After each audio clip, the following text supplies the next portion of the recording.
Muy buenos días a todos los participantes. Les saludamos del Hospital Cayetano Heredia, Unidad Funcional de Telesalud y Telemedicina, Ministerio de Salud. Continuando con nuestras telecapacitaciones, el día de hoy presentaremos el tema de enfermedades respiratorias altas a cargo del doctor Alejandro Álvarez Novoa, especialista en pediatría. Les informamos a los participantes que pueden hacer llegar sus preguntas, dudas y comentarios a través del chat para ser respondidas al final de esta ponencia. También pueden visitar nuestro canal de YouTube de Telesalud y TeleIEC del Hospital Cayetano Heredia, donde podrán encontrar esta y otras telecapacitaciones. Es un honor tenerlo con nosotros el día de hoy, doctor. Bienvenido. Adelante, lo escuchamos. Nuevamente, gracias a la Unidad Funcional de Telesalud y Telemedicina por la invitación. Efectivamente, lo que quiero compartir hoy día con ustedes son ese tema tan importante, sobre todo en pediatría, ¿no? Lo que es, en realidad, lo que más vemos nosotros los pediatras son enfermedades respiratorias. Y de estas, las enfermedades respiratorias altas. Yo creo que es un tema bien importante, tenemos que conocerlo bien, porque es un motivo de consulta muy frecuente en los centros de salud, puestos de salud y las instituciones, tanto el Estado como las particulares. Bueno, sin más relleno, vamos a definir algunos objetivos, describir las enfermedades, algo de fisiopatología y, por supuesto, conversar también con ustedes sobre las opciones de manejo que debemos usar. Vamos a empezar con la primera y la más frecuente, el motivo de consulta muy frecuente en consultorio, ¿no? El resfrío común, rinofaringitis. Como pueden ver ustedes allí, es una enfermedad del tracto respiratorio superior, en realidad que se autolimita teniendo un tiempo aproximadamente de 7 a 14 días. El concepto de 5 o 7 podría existir en un resfrío, sin embargo, podemos tener nosotros pacientes que pueden llegar hasta tener moco y tos hasta por 14 días, y hay casos descritos inclusive, sobre todo en épocas de invierno, de niños que pueden llegar a toser hasta por 3 semanas por este problema. Pero ojo, vamos a ver ahora más adelante una transparencia, van a ver ustedes cómo se comporta la tos en nariz. No es que el niño esté tosiendo frecuentemente y de la noche a la mañana deja de toser. Tanto el moco como la tos tienen un comportamiento clínico que tenemos que aprender a reconocer con la anamnesis. ¿Cuántas veces nos podemos resfriar? ¿Cuántas veces se refieren los niños en promedio? Entre 6 a 8 veces al año. Sin embargo, aproximadamente 1 de cada 10 puede llegar a enfermarse hasta 12 veces al año. ¿Qué significa? Que se la pueda pasar todo el año enfermo. Y este es un motivo frecuente de consulta, es un motivo frecuente de temor de los padres y de pregunta, ¿no? Ellos preguntan, por ejemplo, ¿por qué es que mi hijo se enferma constantemente? Vamos a ver más adelante por qué. Y es una de las causas también más frecuentes de ausentismo escolar y, por supuesto, también laboral, porque los adultos también nos quedamos. ¿Quiénes son el mayor reservorio? Por supuesto, por los niños. ¿Y en qué lugares principalmente ocurren estos fenómenos? En las guarderías, en las escuelas, ¿no? En los colegios, en los lugares de estimulación, en lugares donde, por supuesto, se pueden concentrar ellos, ¿no? Los modos de contagio mayormente son a través de partículas pequeñas, micropartículas, aerosoles. Los niños estornudan, tosen y emiten una buena cantidad de partículas, todas estas, por supuesto, con capacidad de contagiar. Y obviamente también las secreciones. Es decir, si nosotros tuviéramos la oportunidad de pararnos frente a la puerta de un colegio, un nido, de una guardería, y ver a los niños, ustedes realmente se darían cuenta de la cantidad impresionante que tienen los niños para contagiarse. Porque, por supuesto, ellos, sobre todo los más pequeñitos, no tienen mucha conciencia. Tenemos acá, por ejemplo, en esta imagen, a muchos niños que están, por ejemplo, en un área de estimulación, todos juntitos. Imaginémonos que un niño de está enfermo, se comparten los juguetes entre sí, ¿no? O en este aula de clase, teniendo uno de esos niños enfermitos, tranquilamente pueden contagiar a sus compañeros. Una de las preguntas que nos hacen los papás, ¿no? Doctor, ¿por qué es que mi hijo se enferma cada rato? La clásica expresión, la clásica pregunta, ¿es que tiene algún problema en su defensa? En realidad no. Lo primero que tenemos que reconocer es que existe en la naturaleza un sinnúmero de virus respiratorios, todos con capacidad de enfermar. De estos, probablemente más del 50% de los casos de resfrío son ocasionados por el rinovirus. Acá está, por ejemplo, el coronavirus, ¿no? El coronavirus lo conocemos hace muchísimos años. Con cualquier otro virus que se puede mutar, y dar pues la variedad que hoy en día está trayendo tanto problema en el mundo, ¿no? Pero todos pueden generar cuadros respiratorios altos, todos pueden generar resfrío común, sin embargo algunos son un poquito más agresivos que otros, por ejemplo influenza, adenovirus, sincitial respiratorio, que a veces se comporta de una manera más agresiva que el mismo COVID, inclusive en pequeños. Este es un cuadro antiguo, pero interesante porque lo que nos permite explicar es lo que ocurre por cada semana que pasa. Estas son semanas epidemiológicas, pero lo que intento explicarles es que se dan cuenta en el lado derecho de su pantalla, por cada color es un virus. En el lado, y en la imagen que ven, en la imagen grande, están viendo cada cuadrito. Estos cuadritos lo que los están diciendo simple y llanamente es que por cada semana que pasa tenemos diferentes virus. Esto explica por qué es que un niño, cuando está, por ejemplo, en el colegio, en el nido, guardería, lo que fuese, el lugar que fuese, y hay compañeros enfermos, este niño se puede contagiar, hace su cuadro, que puede durar, como les comentaba, entre 7 a 14 días, y de repente, ¡pum!, se vuelve a contagiar de otro virus diferente. Eso explica por qué el comportamiento ondulante que tiene esta enfermedad en los más pequeñitos. Y es por eso que los papás a veces consultan, ya estaba mejor, pero de repente ha vuelto a caer. Y esta es la explicación, ¿no? Uno, la capacidad de contagio que tienen, y segundo, la cantidad de virus que puede haber por cada semana. Este es un cuadrito que nos permite explicar un poquito lo que ha ocurrido en los últimos años. En el lado izquierdo, ustedes ven entre el 2017 y 2019, eso es sacado del ministerio, fíjense que más o menos en las épocas de invierno la cantidad reportada de enfermedades respiratorias. ¿Qué ha pasado en la época de pandemia? Tienen ustedes acá arriba la leyenda. Fíjense en el año 2000,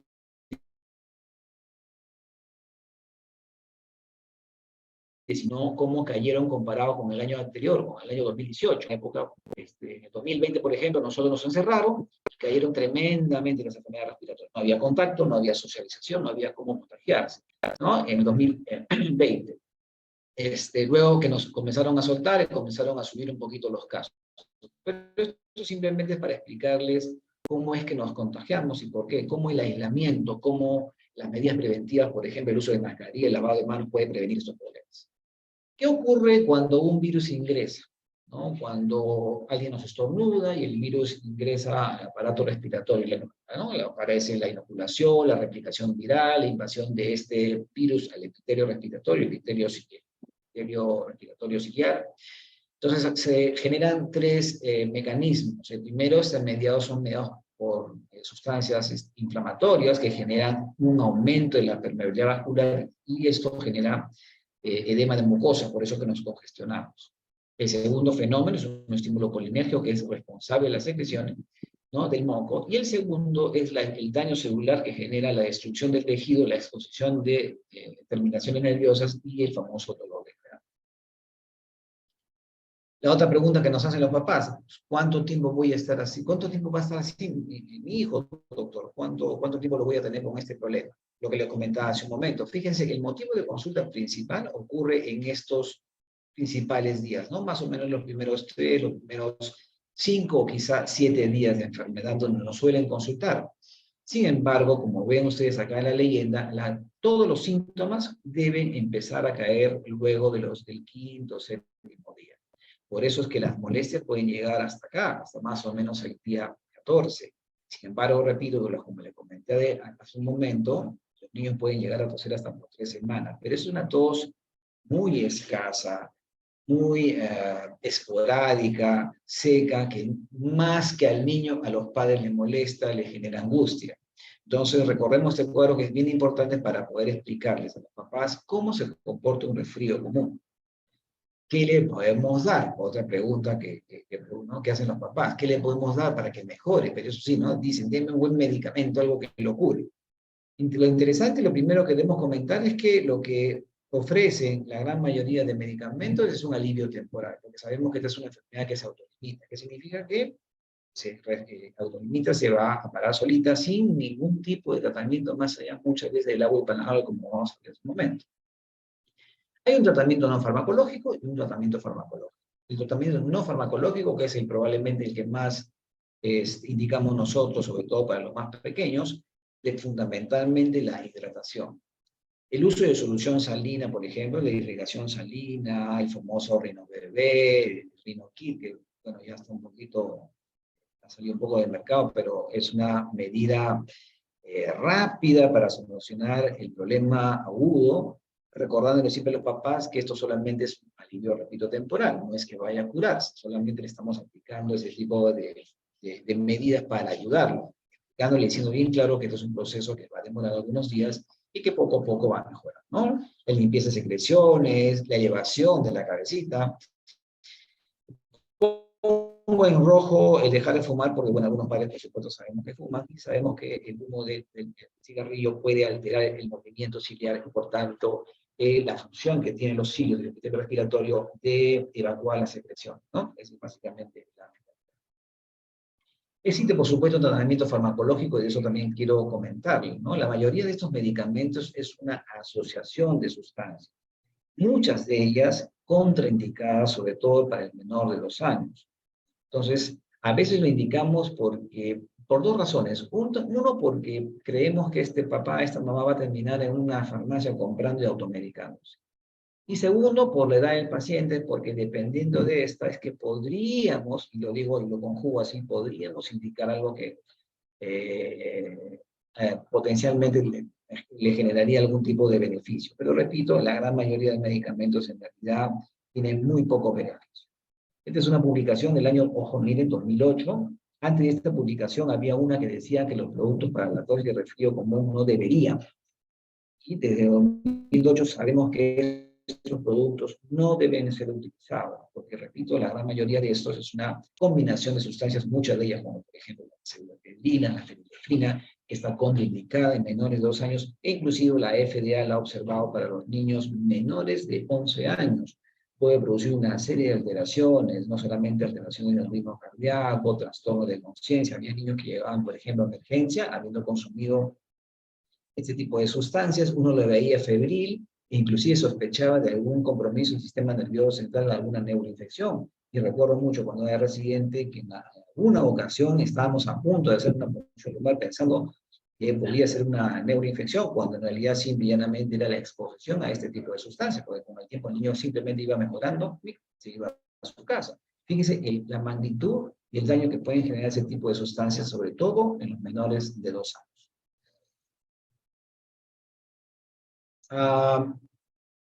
Respecto ya, entrando de lleno a los medicamentos, fíjense el beneficio que pueden ofrecer este tipo de medicamentos. En realidad es mínimo. Fíjense la irrigación salina. Si puede tener un efecto, acá tienen ustedes la leyenda, el efecto que tiene la irrigación salina, ¿no? El cloruro de sodio, simplemente el cloruro de sodio, puede generar, inclusive hay trabajos que comparan el cloruro de sodio con antihistamínicos, y no hay diferencia alguna entre usarlos con respecto al alivio de los síntomas. El efecto que tienen, por ejemplo, los descongestionantes, los antihistamínicos, tienen acá, por ejemplo, la leyenda nos dice bien claro, ¿no? El beneficio es casi mínimo, o sea, incierto. Mayormente quizás sí pueden tener el uso, por ejemplo, acá está, por ejemplo, mire el uso del Ivaporub, ¿no? Que ojo con esta sustancia que tiene en su composición derivados del petróleo, y esto se puede inhalar y generar problemas muy serios en la vía respiratoria. Se han usado también miel, se ha usado en productos naturales, y la verdad que el beneficio es totalmente incierto. En otras palabras, como pueden ver ustedes, tomando en cuenta que esta es una enfermedad que se puede autolimitar, hay que poner en la balanza siempre el riesgo-beneficio del uso de estas sustancias con los niños, sabiendo que, te repito, es una enfermedad que se puede autolimitar y curar solamente con agua, y por supuesto, si hay fiebre, Panadol o cualquier otro tipo de antipirético. La otra pregunta, ¿no? El bebé está con fiebre, moco y tos, a lo mejor tiene un resfrío clásico, ¿no? Clásica expresión, un resfrío mal curado. No existe resfrío mal curado, ¿no? Existe un resfrío que podría potencialmente complicarse. Entonces, ¿qué hacen los papás? Mandan a la farmacia, le dicen, compra este antibiótico y vas a ver cómo amanece mañana. Este es un artículo antiguo, pero interesante, sobre el uso juicioso de antibióticos, sobre todo en el resfrío común. Ustedes ven acá, por ejemplo, que existen trabajos muy antiguos que datan de la década del 50, que intentan asociar el beneficio que tendría el uso de antibióticos y el resfrío. Y como pueden ver ustedes, no hay ningún tipo de beneficio alguno el uso de antibióticos y el resfrío. Cuando el diagnóstico es bien claro, usar antibióticos para prevenir complicaciones es totalmente en vano. Absurdo, exponiéndolo al paciente a reacciones adversas, resistencia y demás problemas asociados. Esto también es una revisión interesante, antigua, por cierto, pero vigente en relación al uso, por ejemplo, de antibióticos en pacientes que tienen resfriado común. Eso es una revisión Cochrane de 11 estudios que englobó a más de 1000 pacientes. Y cuando querían comparar, por ejemplo, el uso de antibióticos en pacientes que tenían resfrío común y se comparaba a otro grupo con placebo, lo que se observaba es que el grupo de pacientes que tenían resfrío común y que recibió antibióticos no obtuvieron mejores resultados que los que recibieron placebo. Pero lo que sí se veía es que los que habían recibido antibióticos tenían mayores efectos adversos. Entonces, nuevamente, ¿no? El uso de antibióticos está contraindicado, en otras palabras, contraindicado para el manejo de resfrío común. El diagnóstico de un resfrío, como ustedes ven, es un diagnóstico eminentemente clínico y no necesitamos ningún tipo de antibiótico para prevenir complicaciones, porque eso no ocurre. Entrando en la segunda patología frecuente, quiero comentar un poco de faringoamigdalitis como tal aguda. El 90% de estos casos de fiebre y dolor de garganta son de origen viral. Por tanto, el 10%, probablemente 1 de 10, tendrá un componente bacteriano. Y es muy infrecuente en menores de 1 año. Y esto porque los niños menores de 1 año por lo general no están socializando, salvo pues aquellos niños que tienen hermanitos, que van al nido, que van al colegio y tienen cosas y por supuesto pueden contagiar. Este es un cuadrito simpaticón porque lo aprendí cuando era estudiante. Esto me lo enseñó uno de mis maestros acá en el hospital. Y luego, años después, lo encontré en la literatura, interesante, porque acá lo que hace es comparar lo que ocurre en una faringoamigdalitis de origen viral versus bacteriano.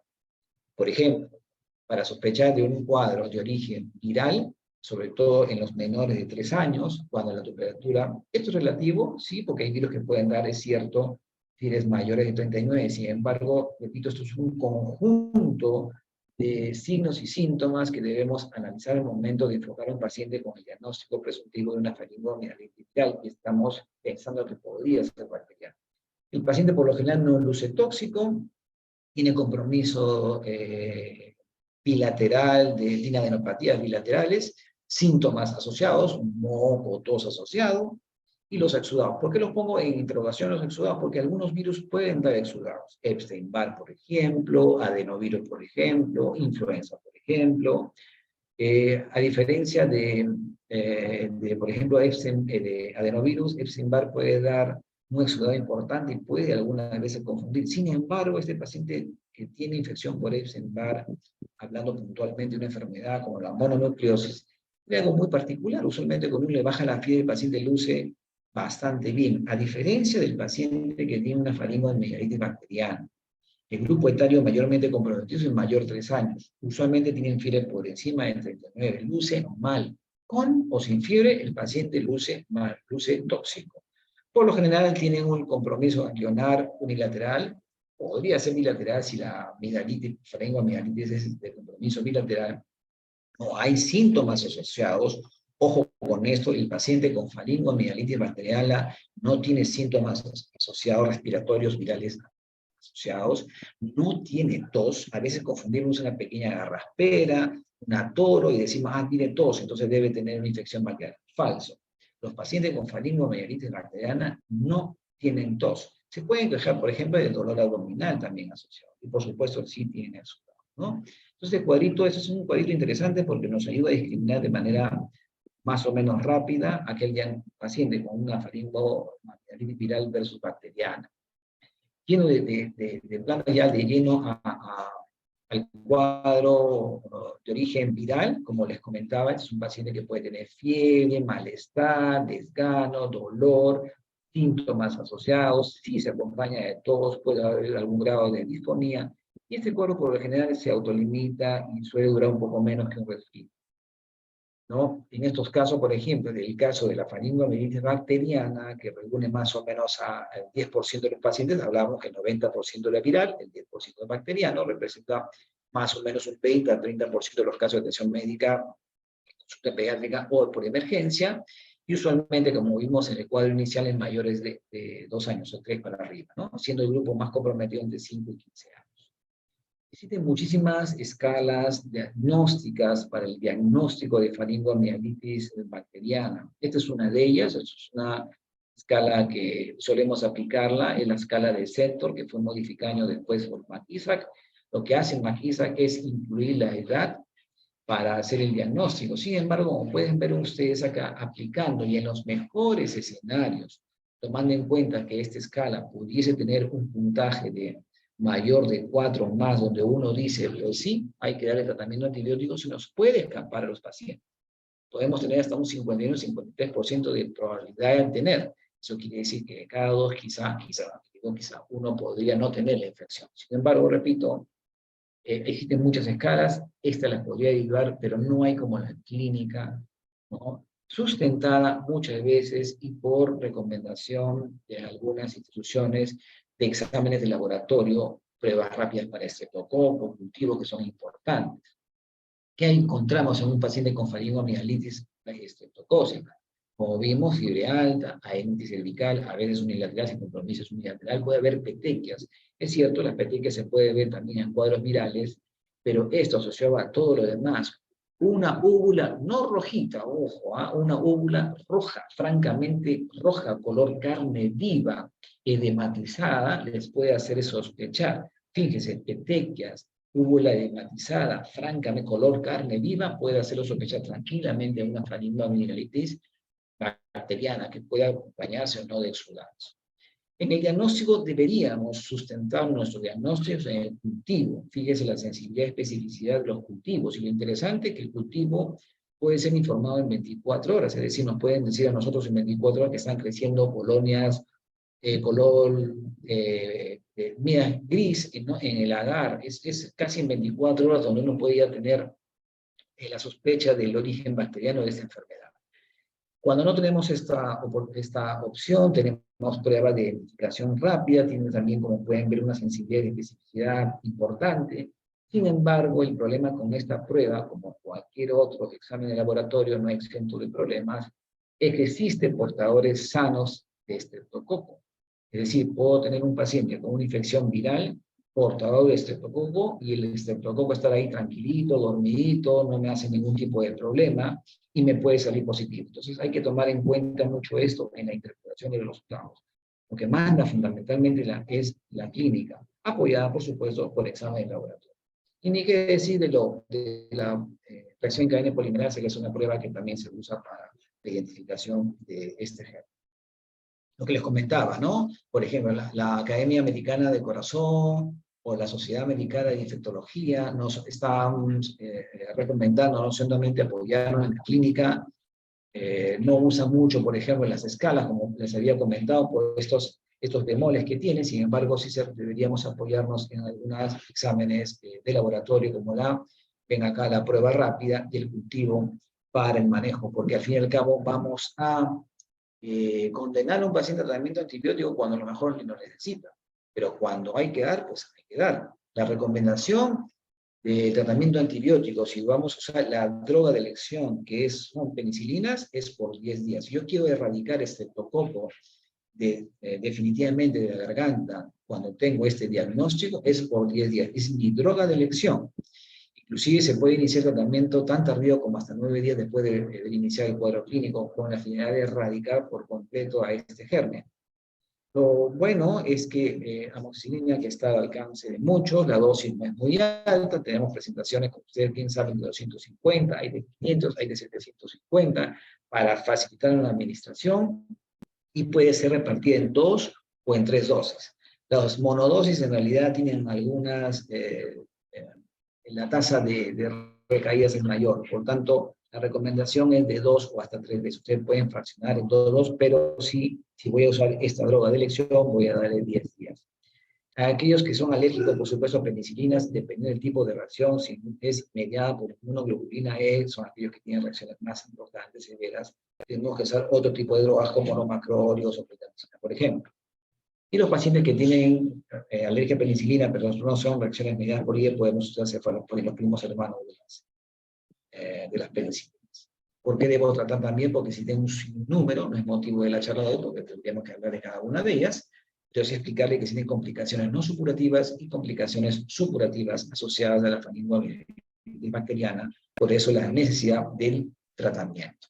Esta imagen la traigo aquí a la charla porque es herpangina. Esto es una enfermedad bastante frecuente en pediatría y es un motivo también frecuente de uso equivocado de antibióticos. Si comparen, lo pongo aquí al lado derecho de su pantalla, lo que es una amigdalitis versus herpangina. Si ustedes ven herpangina, son lesiones ulcerativas, ¿no es cierto?, con un fondo blanquecino que no es secreción, lo que es, esto es fibrina, y puede ser confundido con una secreción, con estas placas de pus que se ven. Esto es un taco, es un tonsilolito que le llamamos, ¿no?, que es frecuente encontrar un taco que no está sino, pero estos sí son placas activas de pus, ¿no? Para que comparen herpangina, que es una enfermedad viral muy sintomática, fiebre muy alta, a veces se acompaña de moco, tos, vómito y diarrea, fiebre alta que puede llegar inclusive hasta 40, y uno puede hacer confundir, ¿no? He visto más de un niño con antibióticos con este diagnóstico. Lo traigo, repito, porque quería que la recuerden y sepan que esta enfermedad no debe tratarse con antibióticos, ¿cierto? Con antipiréticos y agua, básicamente, ¿no? Y esta imagen, solamente también recordarles que Epstein-Barr a veces nos puede dar imágenes como estas, ¿no? En mononucleosis se puede ver exudados como eso, nos pueden confundir un poquito, pero la clínica manda siempre. Con respecto a sinusitis, esto es un problema también frecuente, ¿no? El 90% de los niños o de los niños que se han enfermado de una infección viral se pueden complicar con esta enfermedad bacteriana, que ocurre más o menos 5 a 10% de las infecciones de los pacientes con una infección viral. Mayormente ocurre en la población entre los 4 a 6 años. En menores no es tan frecuente, sobre todo en los menores de 2 años. Primero, porque la primera complicación que se suele ver asociado a un resfrío es otitis media aguda, que es la primera complicación que se puede ver asociada. Y la segunda es porque el orificio de desembocadura del seno paranasal hacia la cavidad nasal es más largo, por tanto la probabilidad de colonización y ascenso hacia la cavidad del seno paranasal es menor. Existe, por supuesto, pero es menor comparado con el orificio del seno paranasal que comunica en lo más grandecito, que es más pequeño y es más fácil de colonizar y ascender. Hay una base patógena, hay gérmenes asociados a esta enfermedad, a la cabeza neumococo, seguido por Haemophilus influenza novae, gracias a las vacunas, y Moraxella catarrhalis, los gérmenes más frecuentes. ¿Cómo es que se produce esta enfermedad? Lo primero que tenemos que recordar es que la gran mayoría de los niños que desarrollan sinusitis está precedido muchas veces por una infección respiratoria alta viral. Es esta infección respiratoria alta que produce por las secreciones obstrucción de los meatos, de los orificios de salida hacia la cavidad nasal. Al producirse la obstrucción hay un incremento de la presión, ¿no? Hay una diferencia de presiones entre el exterior y el interior, hay una presión negativa, consumo de oxígeno, y esto, al generarse este ambiente, es un caldo de cultivo que necesita cualquier germen para empezar a proliferar. A esto asociar las condiciones propias del huésped. Al haberse producido eso como consecuencia de una infección viral previa, hay un mal funcionamiento del aparato mucociliar, del epitelio respiratorio ciliar, que, como comentaba al principio, ayuda a barrer las secreciones hacia el exterior. Hay 3 formas de presentación. Esta probablemente es la más frecuente. Es ese paciente que tiene moco, tos, y como pueden ver ustedes, a diferencia del cuadro que les mostré al inicio, cuando hablábamos de resfrío, se daban cuenta ustedes cómo bajaban los síntomas. Sin embargo, este paciente para el 10º día tiene abundante moco, tiene tos. Entonces, este paciente debería tener la sospecha de sinusitis. Cuando ya debería estar mejor, persiste con las molestias, ¿no? Por supuesto, asociado a otras cosas que vamos a ver ahora en la parte clínica. La otra forma de presentación es el paciente que de inicio arranca con una apariencia tóxica, luce mal, hace fiebre alta y tiene una rinorrea purulenta, mal aliento desde el inicio. Recuerden ustedes que en un resfrío el moco siempre es transparente y luego, por el contenido de los eosinófilos, y luego cambia a un color amarillo verdoso, purulento, por el contenido de los polimorfonucleares. Lo que quiero decir con esto es que no toda presencia de moco, porque esto es una expresión clásica de los papás, Es decir, mi hijo tiene moco amarillo, tiene verde, tiene una infección, vamos a darle un antibiótico. Y eso es falso. Recuerden que los virus también pueden dar cambios en la calidad del moco, siendo transparente inicialmente a un amarillo o verdoso. Pero el inicio verdoso con fiebre alta, apariencia tóxica, es otra de las formas de presentación de sinusitis. Esta tercera presentación que también podemos ver es que cuando uno debería observar al niño ya mejor, de repente a partir del quinto o sexto día, de repente empieza a hacer fiebre. Esto me permite recordar también que cuando uno está frente a un paciente con un cuadro respiratorio alto, con un resfrío, a veces los síntomas son precedidos por fiebre. O sea, aparece primero fiebre y luego aparece el moco y la tos. O puede haber fiebre, moco y tos juntos. Pero lo que no debe haber, no es frecuente, es que la fiebre aparezca al cuarto o quinto día de enfermedad. Cuando uno supone que esto es un resfrío, la fiebre aparece tardíamente. Eso debería ser una señal de alarma y de evaluación, porque probablemente estemos frente a esta enfermedad o cualquier otra complicación que puede traer un resfrío, neumonía, etc. ¿Cuáles son los hallazgos clínicos? ¿No? La famosa descarga mucoburulenta, o sea, yo le abro la boca al paciente, no con la finalidad de ver solamente las amígdalas, que es lo que usualmente los papás quieren. Quiero que le vea la garganta, la clásica solicitud de los papás. No solamente yo, sospechando en sinusitis, le abro la garganta, pues lo que quiero buscar es rinorrea posterior, descarga mucoburulenta, ¿no? Verdosa, amarillenta, por ahí un poco de halitosis, una mucosa nasal edematizada, inflamada. La dolorabilidad de los senos paranasales afectados, esto sí hay que tomarlo con mucha digamos, delicadeza, porque recuerden ustedes, y precaución, porque recuerden ustedes que el umbral doloroso de un niño es totalmente diferente a un adulto. Probablemente si ustedes presionan los senos maxilares, probablemente el paciente le va a decir que le duele, cuando en realidad a lo mejor no tiene sinusitis. Entonces, este dato, si bien lo pongo, pero esto es para un niño más grande, para un chico escolar o para un adulto. Entonces, hay que tomar con pinzas la tolerabilidad, ¿no? La presión sobre el seno paranasal, sobre todo cuando el niño es pequeño. El edema perioritario, sobre todo cuando tenemos, por ejemplo, sinusitis etmoidal, se puede presentar también. Es un signo clínico. El diagnóstico, repito, es un diagnóstico eminentemente clínico, no es un diagnóstico por imagen. Yo puedo solicitar la imagen del paciente en ciertas circunstancias. Por ejemplo, cuando el paciente tiene episodios recurrentes, cuando estoy dudando del diagnóstico o estoy sospechando de alguna complicación, ¿no? Sí hay, por supuesto, a veces viene el paciente a consulta, ¿tienes o no tienes? ¿No? Yo recuerdo mucho a una niña que venía por cefalea y tenía antecedentes de rinitis alérgica, una chica ya grande, de unos 13 años. Entonces, cuando le examino, sí tenía algo de halitosis, le presioné y aparentemente había un poco de dolor en los senos maxilares. Sin embargo, por historia de cefalea y esos hallazgos, decidí tomarle una imagen y efectivamente tenía sinusitis aguda. ¿No? Se le dio tratamiento antibiótico y se acabó su problema. O sea, no tenía una niña que tenía, le habían dicho que tenía migraña, cuando en realidad todo lo que tenía era sinusitis. ¿Qué cosa podemos encontrar si vamos a solicitar una imagen? Vamos a encontrar niveles hidroaéreos, o vamos a encontrar opacificación completa del seno paranasal, o un engrosamiento. Yo se lo pongo acá porque a veces podemos confundir engrosamiento con nivel, ¿no? A veces los radiólogos lo que hacen es agarran su reglita, miden, y si este engrosamiento es más de 4 milímetros, podríamos sospechar en sinusitis. Cuando es menor, hablamos solamente de engrosamiento. Existen imágenes clásicas, la de Cadwell, la de Water, que se usa mucho para el diagnóstico. Cuando hay francas dudas, podemos optar ya por imágenes mucho más complejas como la tomografía. Solamente requieren ustedes de 4 cortes tomográficos para hacer el diagnóstico. Sobre todo, probablemente los más pequeños, o aquellos que, por ejemplo, estamos sospechando en alguna complicación, tenemos que optar por imágenes más complejas. Al igual que la faringomielitis, por ejemplo, en este caso hay una base bacteriana que sustenta el uso de antibióticos, ¿no? Porque disminuimos las complicaciones asociadas a esta enfermedad, ¿no? Y porque existen múltiples trabajos que han demostrado que los pacientes sinusitis tratados versus no tratados van mucho mejor. El esquema de manejo ha ido variando con los años. La guía del Reino Unido, por ejemplo, la guía NICE, o inclusive la Academia Americana también recomienda esquemas más cortos que van de 5 a 7 días. Pero ojo con esto, pues, ¿no? Si uno va a decidir dar un esquema corto de tratamiento antibiótico, debo estar atento y vigilar a mi paciente y observar.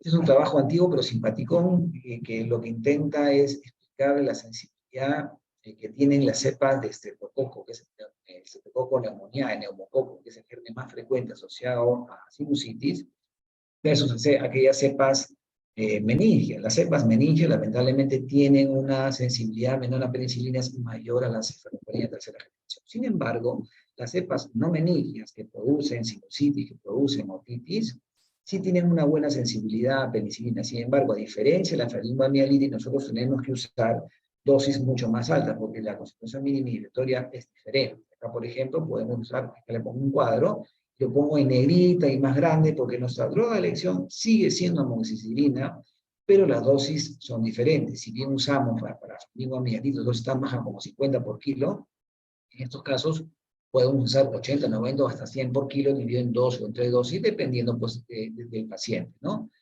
Existen algunos otros fármacos, como por ejemplo amoxiclavulánico, que es la segunda opción que debemos. Pero cuando existen algunos criterios que nos permiten definir aquel paciente que en el que voy a emplear amoxicilina sola, o quizá voy a emplear amoxicilina con ácido clavulánico, por ejemplo. Si este paciente en los últimos 30 días, en el último mes, ha usado amoxicilina, por ejemplo, estuvo con otitis, dio amoxicilina y de repente se complica en menos de 30 días con una sinusitis, voy a usar amoxiclavulánico. No hay mejoría en las primeras 72 horas de manejo, y es un número importante, porque debemos, justamente lo que les comentaba, el seguimiento es bien importante. O es un paciente con alguna otra condición de riesgo, por ejemplo, asistencia a guarderías, o tiene sus vacunas incompletas. Recordar que hemófilos, influenza y varicela catarral son productoras de beta-lactamos. Y en los menores de 2 años probablemente también, quizá, y droga de elección podría ser amoxiclavulánico. Este cuadrito lo pongo aquí porque me parece interesante y les comentaba sobre el concepto de las 72 horas. Existe la posibilidad inicialmente, cuando yo veo a un paciente con sinusitis, de decirle al familiar, quiero todavía observarlo, estoy ahí con la duda del diagnóstico. Entonces, perfecto, vamos a mantener el contacto y vamos a ver qué pasa en las siguientes 48, 72 horas. Si el paciente, por ejemplo, no hay mejoría en las 72 horas, aún así podríamos darnos el lujo de observar. Sin embargo, la gran mayoría se inicia cobertura anterior. Y si a las 72 horas de haberse observado el paciente ha empeorado, debo usar antibiótico. Amoxi o amoxiclavulánico, depende del contexto que hemos comentado. Si el paciente inició con tratamiento antibiótico con amoxicilina y no hay mejoría en la 72, puedo mantener la amoxi o cambiar por amoxiclavulánico. ¿Todo de qué va a depender? El contexto del paciente. Y si ha empeorado, definitivamente debo cambiar a una alternativa, a mi siguiente droga, ¿no? Que es amoxiclavulánico. Y si tengo riesgo de resistencia, el paciente reunía algunas de las condiciones que hemos comentado, que estaba estrellado y que les había comentado, voy a iniciar amoxiclavulánico, probablemente si el paciente no ha mejorado en las 72 horas, quizá voy a usar, no voy a continuar, o muy probablemente voy a cambiar de cobertura. Si se ha empeorado, definitivamente, ojo que no estoy hablando exclusivamente de clindamicina, estoy hablando de una alternativa de tratamiento, ¿no? Entonces, en otras palabras, y en resumen, lo que quiero decirle con esta transparencia es el tiempo de observación es 72 horas, y es importante para todo médico mantener el contacto con el paciente, conversar mucho con los padres y decirles, vengan, ¿no? Vengan a la consulta, acérquese para reevaluar, mantengan el contacto, envíen un mensaje, hoy por redes sociales todo el mundo se comunica, o llámenme si tienen una duda, para poder ofrecer alguna otra alternativa si es que se presentaran alguna de estas posibilidades. Trato también porque existen, repito, muchísimas complicaciones asociadas a sinusitis, complicaciones orbitarias, complicaciones intracraneales, y este famoso, la trombosis del seno cavernoso tan temida, ¿no? Porque el compromiso de un vaso sanguíneo del seno venoso asociado a los tercer, cuarto y sexto par craneal, es una estructura venosa asociada a pares craneales que nos pueden dar clínica de, pero eso es una emergencia clínica y debe ser hospitalizado de inmediato. Finalmente, comenzarles a ustedes de lo que es otitis. Otitis es probablemente las enfermedades que debemos conocer muy bien por las implicancias que trae o acarrea no tratar adecuadamente al paciente. La mayor incidencia ocurre en el primer año de vida, entre los 6 y 12 meses, tomando en cuenta la gran importancia del tratamiento de estos pacientes, porque sabemos que si un niño no escucha bien, no va a hablar. Por tanto, no puede llegar a una sordera. Se estima más o menos que el 90% de los niños menores de 3 años han tenido por lo menos un episodio de otitis media aguda, ¿no? Los lactantes que han desarrollado esta enfermedad antes de los 6 meses tienen mucho más riesgo de otitis recurrente, por eso la gran importancia de hacer el diagnóstico de voz y el tratamiento oportuno. En la era prevacunal se veía que existía un 62% de pacientes que habían menores de 1 año que habían tenido más de un episodio. Gracias a las vacunas, esto se ha reducido hasta la tercera parte, o quizás menos actualmente, ¿no? De la importancia de las vacunas. ¿Qué factores de riesgo existen asociados a otitis? Lo primero es que la trompa de Eustaquio en los niños es más corta en los lactantes, sobre todo en los lactantes. Por ejemplo, se veía, yo recordaba mucho un paciente que me comentaba a la mamá que cada vez que le daba de lactar se ponía a llorar, ¿no? Es un paciente que cuando ocurren eventos como eso, por supuesto que podemos sospechar en muchas otras cosas, podemos pensar en cólico, podemos pensar en muchas cosas más, pero esto es algo que debe pasar por nuestra mente, la posibilidad de otitis. La obstrucción de la trompa de Eustaquio es una obstrucción por lo general de tipo funcional, ¿no? Más frecuente, más que anatómica, es funcional. Y existen algunos otros factores de riesgo como la ausencia de lactancia materna, los fumadores pasivos, la asistencia a guarderías por los riesgos de infecciones respiratorias virales. Algo parecido que ocurre en sinusitis, en otitis también se produce un fenómeno mecánico o funcional de obstrucción de la trompa de Eustaquio, sobre todo a la altura del istmo, que es una zona estrecha. Al producirse esta obstrucción también se produce una diferencia de presiones entre el oído, ¿no? y la cavidad y la faringe. Este incremento de presión igual genera una presión negativa, acumulación de secreciones, y al producirse esto, al estar nosotros colonizados bajo las condiciones propias de cada paciente, se desarrolla la enfermedad. Esta es una contaminación también del oído por aspiración o por reflujo, ¿no? Una de las cosas que comentábamos al principio, les comentaba de ese niño que lloraba cuando lo tenían, por ejemplo, estaba a la hora del lactar. La gran mayoría de pacientes que desarrollan esta enfermedad suelen tener asociada una infección viral primaria, ¿no? Una infección viral que te abre las puertas y las condiciones a las bacterias.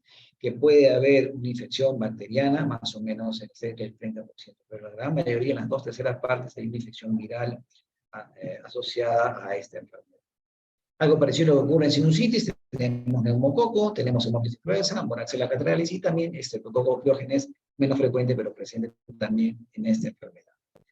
Para hacer el diagnóstico, diagnóstico fundamental es con la otoscopía. Lo ideal es, por supuesto, hacerlo con una otoscopía neumática, ¿no? Es un otoscopio unido a esta perilla que usamos para medir la presión. ¿Y por qué la usamos? La usamos para justamente verificar a través de la otoscopía la movilización de la membrana timpánica. Esto es uno de los criterios importantes porque esa ausencia es un criterio que vamos a ver en un momento en el diagnóstico. Por supuesto, existen algunos otros métodos como la timpanometría, la reflectometría, que son métodos un poquito más complejos, que requieren también la colaboración del paciente, que suele ser lo más el especialista, el otorrino, más que el pediatra. ¿Cómo debemos ver una membrana timpánica normal? Fíjese, acá se observa un color medio transparente, translúcido, el triángulo luminoso, el mango del martillo. Esta es una, claro, aplicado a una otoscopía neumática, al aplicar presión, uno lo que va a observar, no tuve que retirar el video porque no se reproducía bien por Zoom, pero lo que se observaba es que cuando uno aplica presión, la membrana timpánica comienza a moverse, ¿no? Y ese es uno de los criterios para definir qué tan bien o qué tan mal puede estar mi membrana. Para hacer el diagnóstico necesitamos dos cosas. Lo primero son los criterios de efusión sumados a los criterios de inflamación. Y lo comento esto porque es bien importante que ustedes tomen en cuenta que el diagnóstico de otitis es un diagnóstico clínico que implica saber visualizar bien el tímpano. A veces metemos el otoscopio, estamos viendo el conducto rojo y pensamos que es la membrana. O sea, acostumbrémonos a ver el tímpano normal para poder decir, este no es un tímpano, ¿no? Como los soplos, ¿no? Escuchamos tantas veces el latido cardíaco que ha llegado el momento y con la práctica decimos, este ruido ya no es normal, esto podría ser un soplo, podría ser un flote, no sé. Igual pasa. Para poder ser diagnóstico patológico, tengo que conocer lo normal. Entonces debemos acostumbrarnos primero a todo niño que llega al centro de salud, siempre ver el oído. Es una de las cosas que los pediatras siempre debemos hacer en consulta, siempre ver oído. Bueno, tenemos efusión como criterio de diagnóstico. ¿Qué significa efusión? Efusión significa observar un nivel hidroaéreo y tener dos o más de los siguientes criterios: una limitación o ausencia de la movilidad de la madre timpánica, como comentaba, ¿no? Con la otoscopía neumática. Un color que ya no es ese color gris, perla, ya no se ve translúcido, se ve un color opaco, anormal, o pacificado totalmente, o por supuesto otorrea, que está indicando que ese tímpano probablemente está perforado.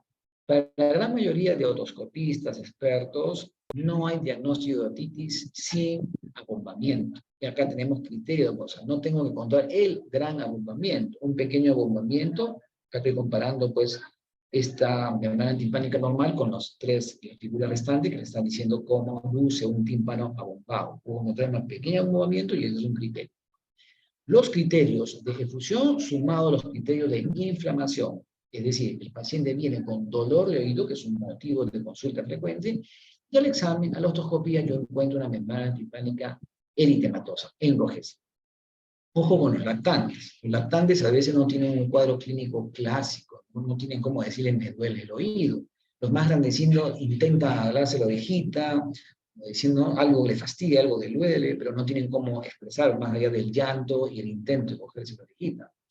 Fiebre asociada, un llanto excesivo, cambio en el comportamiento del niño, la irritabilidad, ¿no? Son aspectos que en lactante nos puede hacer sospechar de esta enfermedad.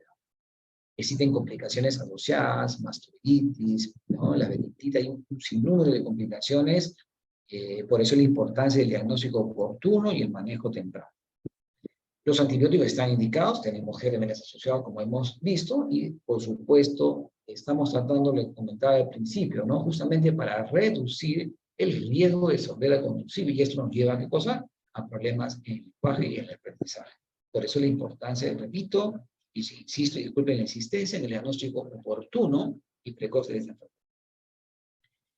En este cuadro lo que quiero mostrarles es lo que muchas veces podemos llegar a hacer con el paciente, sobre todo para el mayor de 2 años, porque se ha venido hablando mucho desde hace muchos años sobre la posibilidad tan solo de observar al paciente y decirle lo trato, no lo trato, quizá a este niño lo voy a observar. Eso va a depender mucho también, como le demuestra este trabajo, de la edad. Para los menores de 2 años, cuando uno quiere darse el lujo de observar, y para eso hay ciertas condiciones, ¿no? Si el paciente, por ejemplo, tiene la oportunidad de acudir, si está precedido de alguna infección viral, si el dolor dura menos de 48 horas, etcétera, son condiciones que debería reunir como para poder decir, a este paciente quizá probablemente lo voy a observar. Sin embargo, en el menor de 2 años se observaba que lamentablemente los pacientes menores de 2 años que eran observados no tenían una tasa de cura adecuada, ¿no? No llegaba tanto como los pacientes que eran tratados. Sin embargo, en los mayores de 2 años donde la comunicación puede ser mejor y porque tienen un sistema diferente, condiciones son diferentes, en estos pacientes la posibilidad de observar es mayor porque entre observar y tratar probablemente no haya diferencias clínicas, pero para eso, repito, debe haber ciertas condiciones.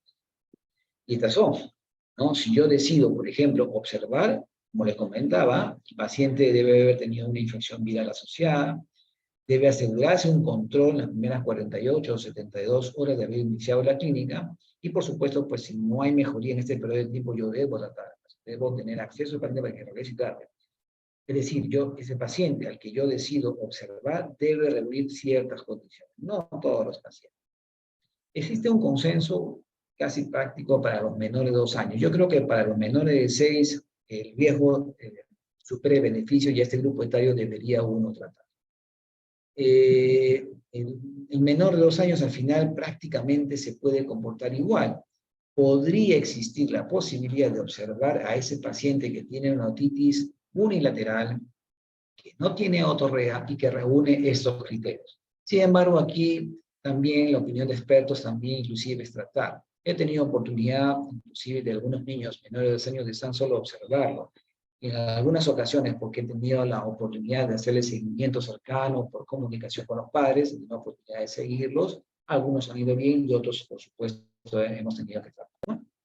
Y en el mayor de 2 años, acá sí es importante como les comentaba al inicio, la transparencia previa es que podemos darnos el lujo de observar, pero para eso, repito, disculpen la insistencia, estos criterios deben observarse. Si el paciente tiene una otitis bilateral sin perforación, sin otorrea, puedo darme el lujo de observar. O si es unilateral, también por supuesto puedo tratar, pero todo va a depender de estos criterios. Pero si el paciente tiene perforación, tiene otorrea, tiene compromiso bilateral, tiene signo de severidad, es tóxico, el dolor tiene más de 2 días, la temperatura es más de 39 en las últimas 48 horas, ese probablemente el paciente debe ser tratado. ¿Cómo voy a elegir mi tratamiento? Va a depender de varias cosas. Algo parecido a lo que ocurría en sinusitis. El uso de penicilinas en las últimas 4 semanas, ¿no? El paciente tiene conjuntivitis concomitante ipsilateral al compromiso del oído, o es un paciente que tiene otitis media recurrente, varios episodios de otitis. Entonces, si ese paciente reúne estas condiciones, probablemente mi droga de elección va a ser amoxiclavulan. Y la dosis es parecida a lo que usamos en sinusitis, de 80, 90 o 100 por kilo. Y si no reúne estos criterios, probablemente mi dosis va a ser de 80, 90 o 100 por kilo, pero solo de amoxicilina. Igual que en sinusitis, la guía NICE, la guía del Reino Unido y la cadena americana también se expresan en esquemas a veces cortos que pueden desde 5 a 7 días. Sí. En lo que no se pone muy de acuerdo es en aquellos niños, sobre todo en los menores de 2 años, o aquellos pacientes que tienen perforación timpánica, o en los que tienen otitis media recurrente, porque el tratamiento puede ir un poquito más allá, inclusive de 10 días de manejo. Pero repito, siempre es importante el seguimiento para poder tomar alguna decisión. ¿Mantengo, continúo, ¿no? O simplemente suspendo el tratamiento, ¿no? Pero un poco les traigo esto a colación un poco para revisar que todavía existe de alguna forma alguna controversia en este grupo. La persistencia de la efusión es algo esperable, ¿no? La presencia de niveles hidroaéreos, algún grado de abombamiento, puede observarse en algunos pacientes tratados con otitis. Sin embargo, hay que recordar que este problema de efusión puede llegar a persistir hasta por 3 meses. Por eso la importancia del seguimiento. Si yo tengo un paciente en el centro médico, lo estoy siguiendo y veo que esa efusión, ese criterio de efusión, ojo, no estoy hablando de criterio de inflamación, sino de efusión, han persistido más allá de los 3 meses, ese paciente debe ser derivado al subespecialista. De no ser así, ustedes van viendo con el seguimiento que esa efusión va a ir desapareciendo con el tratamiento. Es algo que también estamos obligados a informar a los papás, ¿no? Tienen otras condiciones que pueden dar esto, por ejemplo, los pacientes con rinitis alérgica pueden tener también algún grado de fusión, entonces, pero estamos hablando básicamente de aquel paciente con otitis media aguda. Creo que esta es la última transparencia, sí, esta es la última transparencia. Muy bien, muchas gracias por su atención.